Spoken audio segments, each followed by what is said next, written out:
एक पेड़ पर एक चिड़िया रहती थी। उसके दो छोटे छोटे बच्चे थे। चिड़िया कभी कभी उन्हें अपने साथ दाना पानी चुगने ले जाती।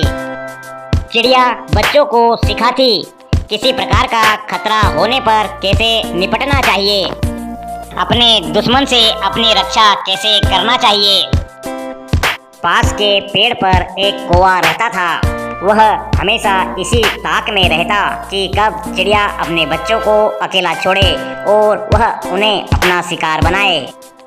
एक दिन चिड़िया को दाना पानी की तलाश में जंगल जाना पड़ा।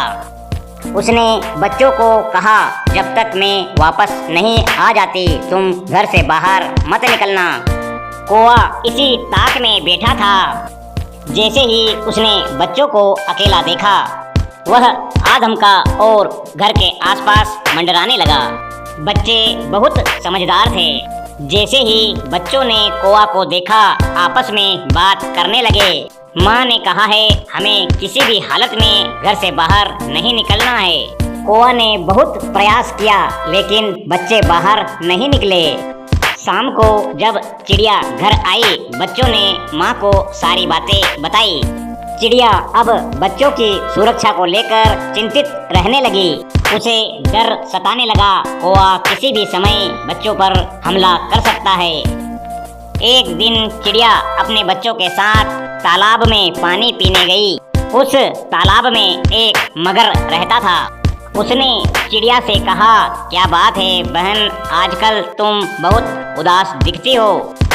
चिड़िया ने मगर से कहा, भाई मेरे घर के पास एक कौवा रहता है। वह मेरे बच्चों का शिकार करना चाहता है, इसलिए बच्चों की सुरक्षा को लेकर चिंता रहती है। मगर ने कहा, बस इतनी सी बात, चलो मैं उसे सबक सिखाता हूँ। अब मगर चिड़िया के साथ चल दिया। मगर चिड़िया के घर में जाकर बैठ गया। अब चिड़िया और उसके बच्चे घर के बाहर आ गए और मगर कौवे का इंतजार करने लगा। कौवा इसी इंतजार में बैठा था। जैसे ही उसे मौका मिला, वह बच्चों का शिकार करने के लिए आधमका। वह बच्चों तक पहुंच पाता इसके पहले ही मगर ने उसे पकड़ लिया। कौवे ने अपने आप को छुड़ाने की बहुत कोशिश की, लेकिन मगर के मुंह से निकल पाना मुश्किल था।